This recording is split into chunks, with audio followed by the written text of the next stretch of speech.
Welcome. How are you, insiders? This is a breaking news update to better understand what's happening in Spain. Not in the last few months, not in the last few years, maybe for decades now. We're talking about an electoral system that's perfect at the polls, but it's complex and easily manipulated. When that data is entered into computers, it's tampered with by companies and no one checks if it's accurate or not. What is considered a provisional result, the one they provide on election night, the Ministry of the Interior, based on the company Indra, accepts it as valid without anyone ever checking the records or opening the envelopes, unless a party requests it. And normally none of them request it. It's like a secret kept by both the government and the opposition. No matter who's in power, there are those who want democracy to be tightly controlled just in case citizens start thinking for themselves, right?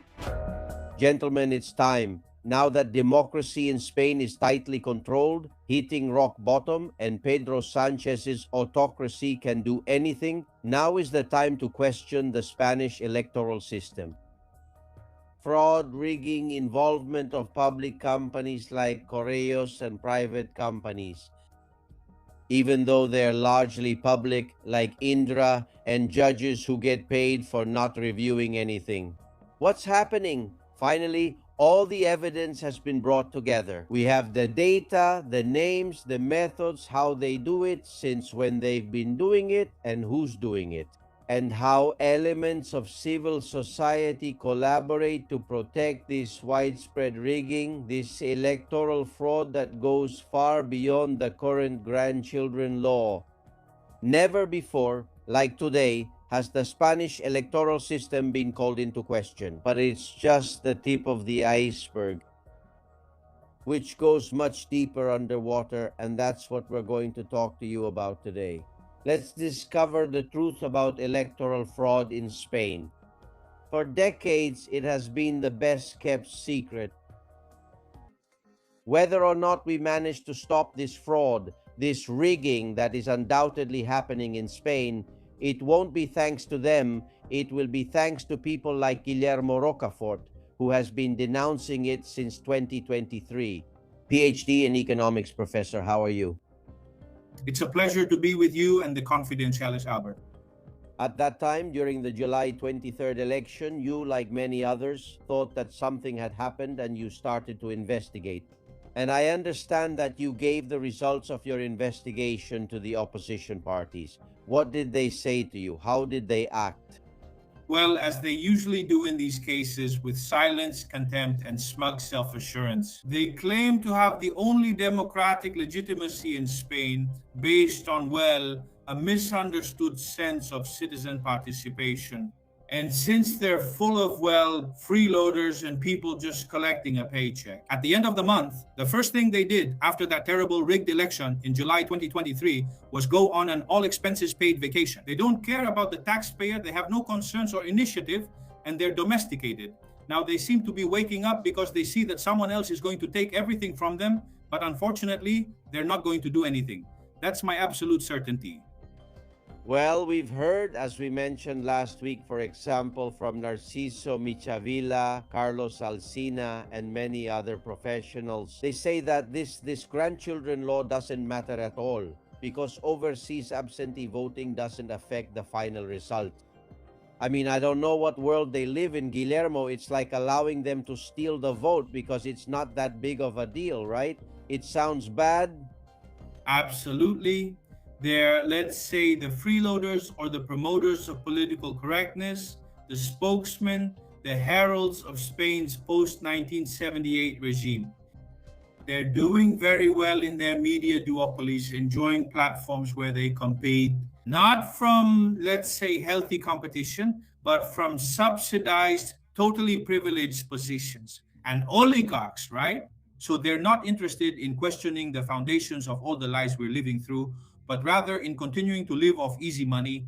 And whether it's Alsina or others, In the end, they're accomplices and cover up this situation. I don't listen to them and advise the confidentialis not to either. It's a waste of time. Well, gentlemen, Guillermo Rocafort has just written a book with more than 100 pages called Pedro Sanchez's Electoral Fraud Manual. There's no doubt about the title. What's it about? This book, like all the ones you write, you won't be selling it. You offer it for free and with your permission. As of now, it's already available on our website, so you can read it completely free. It's at the top of the website, castillonconfidential.com. You can download it and do whatever you want with it. Do I have your permission? Absolutely. Full permission for the news outlets, which are, as always, superbly informed. Well, in this book, you start with something I didn't know. You are someone who writes a lot of messages to the administration to ask for explanations. Well, you've even written to Sofia Puente. You'll tell me about that in a moment. But you've written to the Ombudsman, to Indra, to all the organizations. And the Ombudsman in September 2023 told you, and I'm quoting the vote count talking about the elections. The July 23rd election lacks any oversight or supervision by the Electoral Administration. In other words, do they admit that it's a mess, Guillermo? Yes, absolutely. The truth is, what happens in Spain doesn't happen anywhere else in the world. All the preliminary vote count, which is what later becomes final due to the inoperativeness of the electoral boards, is in the hands of the Ministry of the Interior. And also in the hands of Indra, which is a company that was recently fined for anti-competitive practices against the state itself for 13 million euros. We, in Spain, unfortunately suffer from an electoral law that is a complete antiquated relic. We have a central electoral board that does not fulfill its duties. They are a bunch, and I'll say it clearly so I'm understood, a bunch of fossilized judges who go there just to split up the allowances and to turn a blind eye so they can rig the election against us. We don't have an electoral law, we don't have an electoral authority, and between elections, Pedro Sánchez takes on even more arbitrary power than he normally has to rig the election. This is a democratic anomaly. The opposition parties are also involved in this because when elections are called anywhere in the democratic world, there is an independent electoral authority that ensures the elections are fair. Here in Spain, and I mentioned this in my book, we have 20 violations of the OSCE's recommendations for holding fair elections. We are an electoral autocracy with the complicity of the current cronies and lackeys who, from their subsidized positions, try to sell us the idea that our democracy is doing just fine. In your book, you talk about a report made by a team of Swedish professors from the University of Gothenburg, showing that there are electoral autocracies, meaning they disguise themselves as democracies, but they are not. Would Spain be an example of that based on everything you're saying? I have come across media outlets, apparently right-wing, that defend Indra tooth and nail. It's as if it were something untouchable. It has always managed the elections except for one brief year under Sánchez when a Catalan company handled them, and it will always manage them. It seems untouchable. Why? Well, because Indra is really part of this rigging mechanism. Indeed, in 2019, a Catalan company, Setil, was fiercely attacked by Marlaska until he managed to bring it down, casting doubt on the results. They accused us of being Trumpists, but there they behaved like Sanchez-style Trumpists, and they also charged half of what Indra charges. I think they charged 7 million, and Indra charges a fortune because there's a monopoly. There's really no competition. In fact, when they were awarded the tender, which wasn't really a tender, it's worse than any bailout from SEPI. In 2023, it was an absolutely fraudulent bidding process, where all kinds of public procurement bidding rules were violated by Indra. Indra is this company that, according to a Norwegian think tank, has a double vote counting system in Angola. Indra in Angola, the apparent one and the real one. That is, it has an off-the-books accounting system, a parallel vote count, and this is published by a think tank also funded by the European Union. What does this mean? As long as we have Indra, and there is that connection with these usual Alsina types and these politicians from the so-called patriotic right, which is a sold-out right. It's a collusion where many people feather their own nests. In fact, they caught a conversation between Koldo and Abalos in which they said they wanted to get into Indra because that's where everyone wants to get in to rig the vote. Indra is a black box that has no transparency at all. I talk about it in my book. Marlaska has declared everything related to Indra secret and confidential. I mean, for example, the audits. In any Western country, electoral audits should be public. They have been declared secret here. This is so that the Central Electoral Board can exercise proper oversight, because one of the main fundamental principles of electoral law is precisely transparency. But not only that, also the incidents, the simulations, the contingency plans, the crashes of Indra's EU in 2023, everything has been declared secret by Marlaska. And at the Central Electoral Board, they just don't care. That body should be dissolved because it is the main reason why in Spain we live in an electoral autocracy, which is the step before a fierce dictatorship, which is where we're headed. I think the board is now involved with the grandchildren law. There's a general directive to say it's a hoax, that it's a lie. The fact-checkers paid by Sánchez, Neutral, or Maldita lead it, but practically all the media follow them. Today I was listening to COPE, and they said, no, the grandchildren law is poorly done, but there's no fraud, there's no rigging. I mean, they keep saying that phrase I hate, which is Spain has one of the most serious and solid electoral systems in Europe. Every time I hear that, and even Abascal has said it in the past, it's unbelievable. Well, you talk in your book another chapter about the role of the Postal Service. According to European regulations, you demonstrate with evidence that voting by mail should be banned in Spain due to the risk of fraud. It's that serious. Yes, indeed. But if you allow me, since you mentioned these fact-checkers who all come from the sewer of La Sexta, which is the A3 Media Group, the most important private media outlet in Spain, it has actually been them who audit the fact-checkers. In this case, they stated in black and white that neutral in electoral processes, it audits or verifies both the opposition and the government, hides its mistakes, and even praises victories. In other words, they do what's called vote inducement.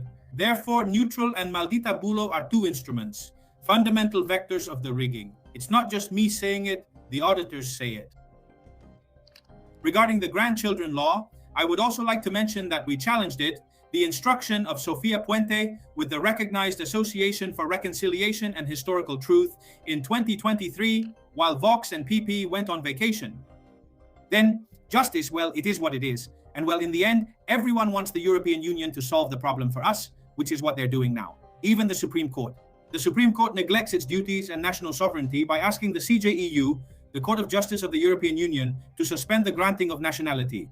Where has that ever happened? They're just a group of biased judges anyway. Let's go back to Sofia Puente, because Sofia Puente changed the substance of this grandchildren law, surely under someone's orders. And you asked about that, and Sofia Puente, Oscar Puente's sister, answered you, right? Yes, and also that answer. I'm very proud because it's a fundamental part of the actual lawsuit, and I hope they give her several years in prison. Because Sofia Puente, I asked her to disclose the administrative file and the legal reports. And also, let's say, the budgetary backing required to grant nationality to millions of people, as we can see. So she, who is very bold, I think she's even bolder than her brother, I think she's the orangutan who runs that family, she answered that none of that was necessary and that she did it just because she felt like it, right? Which makes me think, don't worry, Sofia, you'll end up with a lawsuit eventually, since there are still Spaniards in Spain, right? Like you, me, and many insiders, that's the reality. She has committed an act of malfeasance, not allegedly. I accuse you, Sofia, of abusing your office and of creating chaos together with your brother under the orders of Pedro Sánchez. She has issued a circular that expands and exceeds the limits set by the law beyond imagination. She has established herself as the center of national solidarity. And I repeat, for 3 years, PP and PSOE have been taking a summer nap, and now they're waking up because elections are coming and the carts remain.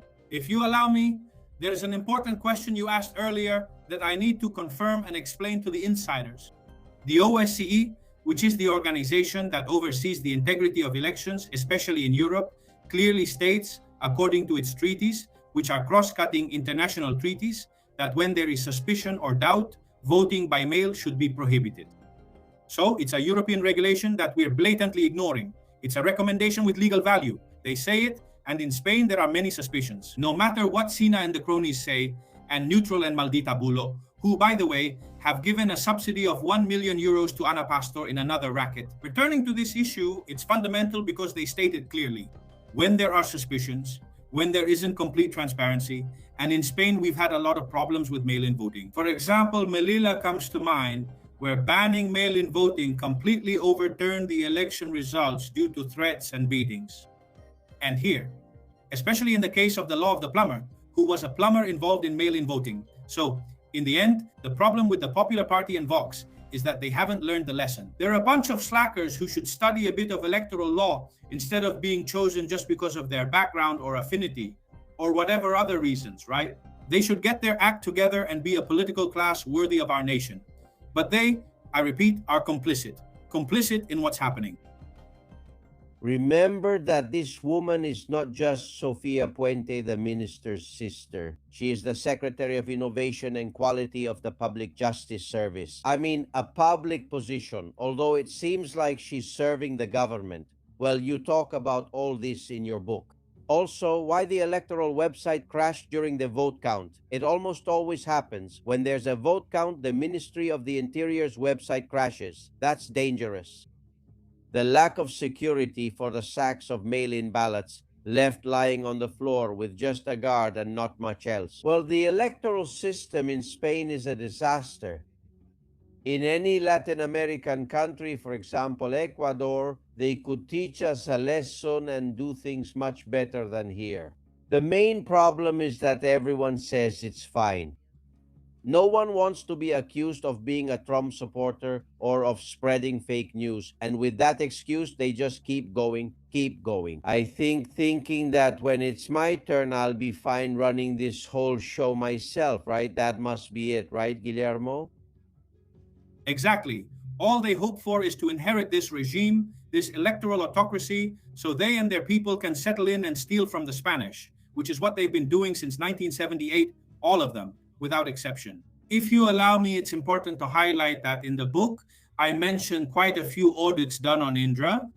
Audits done in Angola, audits done in Venezuela, audits done in Colombia, audits done in London. Careful, in London, where the auditor says that in Indra, there are unauthorized accesses to the databases, and also no record of those accesses is kept. And there are also servers that are running in parallel. This is what an auditor says about Indra, but here in Spain, they hide the audits from us. Well, it's curious because in Colombia, due to regulations, audits had to be carried out on the electoral process conducted by Indra, and that process and audit were carried out by Indra itself. They have a nerve of steel. It's unbelievable. All they're really there for is to somehow make their own contracts later on. Are you telling me that in Colombia, Indra was auditing itself? That's right, a subsidiary of Indra. Please, besides, that's what he said. It's just a joke. This country is a joke. The Carter Center said it, which is an institute linked to former US President Jimmy Carter, and it was precisely dedicated to auditing the electoral process. Here in Spain, the Carter Center and other auditors should come, because since those audits are not published and therefore do not exist in terms of transparency, I believe that Spain right now is a country where we have, I'm going to say it clearly, the worst electoral process in the world, because we have an electoral board that does not fulfill its function. Indra, accused of electoral fraud all over the world. Also, even, and I prove it in the book because it's news that has been published in Spain, it's on record. The bribe they paid, I think it was in 2012 in Angola, $20 million regarding the electoral process, because here, let's say, then comes the other consequence, that is, Indra controls the electoral processes. And in exchange for what? In exchange for later profiting or enriching the officials who hire them. It's truly shameful. In fact, now as a result of this Supreme Court sanction, one of the penalties established by law is that they are barred from public contracts. Because it's not just the technology cartel, for which they received a 13 million euro fine from the Supreme Court, which is shameful, but they were also involved in a railway cartel. Be careful with the Adamut accident. In other words, they're involved in every electoral crime there is, not just in Spain, but all over the world. I mean, if we don't talk in these terms, people just don't get it. For years, they've stolen elections with the opposition's help, and now they're doing it openly. What's more, well, logically, do you know what another characteristic is? This is very important for the insiders to know about electoral autocracy, according to this Swedish guy, Zinzan. Well, then, for example, what they've applied in Angola to the opposition. If you don't accept the election results, there will be a bloodbath in this country. That's what the PSOE has always threatened with, sending the freeloaders to the streets, the gunmen, the secret police, and so on. And that's what shocks me most. It's not just that they steal from you. It's that they also threaten you, like the Angolan authorities did in collusion with Indra, with bloodshed in the streets if you don't accept the election results. This is what Bolaños and everyone involved in this fraud are implicitly threatening. In other words, either you submit or we'll go back to dragging you out of your homes like they did with Calvo Sotelo in 36. In response to this, the right will go on vacation, just like they did in July of 36. And look at what that neglect of duty by the liberal right back then ended up costing us. Even so, Indra is very well connected to those in power because no country in the world has a final definitive court ruling of electoral fraud. When it comes to setting up cartels, organizing, or alleged bribery, you have to be very skilled because they've taken part in electoral processes in more than 40 countries. Well, indeed, for example, there is a report from the Central Electoral Board of the Dominican Republic that accuses them of all kinds of crimes, all kinds of electoral crimes. But the problem is that it never ends in a court ruling precisely because of this. And I think there's an exchange of favors there, don't you think? Absolutely. Then when Indra manages to rig the vote, there's a lot of public contracting and a lot of bribery. But I think I want to open the eyes of the online news outlets, if you allow me, because people haven't gotten the idea that rigging the vote means adding invalid ballots. That was the 19th century way. Things aren't done like that now. Now it's about parallel vote counting systems. It's about false tabulations. In other words, computer manipulation. In the black box, Indra's backroom, where, by the way, international observers are not allowed to enter. In Spain, the opposition needs to do it. The problem is they're very lazy. Still, they'll have to set up a parallel system. It's not that difficult. If the party representatives did their job and got a copy of all the electoral records from each table and each polling station, it's as easy as making a spreadsheet and adding up the numbers. They did that in Venezuela under terrible conditions because that's already an open dictatorship. And in the end, it turned out the opposition had won by more than double. But here in Spain, well, we already know. And then there's also something very curious regarding the issue of proclaiming the winner. It seems like we have to wait for the one who proclaims, yes, the one who proclaims. The winners is La Sexta. It's Ana Pastor's husband. This one, Ferreira's the one who has to tell us at night who it was. When, for example, the ombudsman said that the provisional count is worthless. It's really worthless. But since we want La Sexta to tell us who won, well, that's a terrible mistake because the first thing we need to tell people is what they have to do. What they have to do is force the electoral boards, those old judges, to tally all the records. And if that means spending a week adding things up, well, tough luck, you get to work and start counting because that's what you get paid thousands of euros for. It's not right. You shouldn't declare a candidacy as victorious when you haven't even done the counting. Therefore, the opposition should set up a parallel system because the Spanish electoral system is a failed system, completely failed, as I prove in my book, and it's not just me saying it. That's what many studies and researchers say, and especially the recommendations from the OCE. I repeat, we failed to comply with 20 OCE recommendations. Our electoral system is just garbage. I mean, it's a piece of crap electoral system, a piece of crap. Dear Guillermo Rocafort, I like that you haven't lost the rebelliousness of youth, the strength of adolescence, and the knowledge from your doctorate in economics, and that you use it in service of this country. Don't expect anyone from the major mainstream media to interview you about this book. Here, they're interested in making us think that we're the best, the most democratic.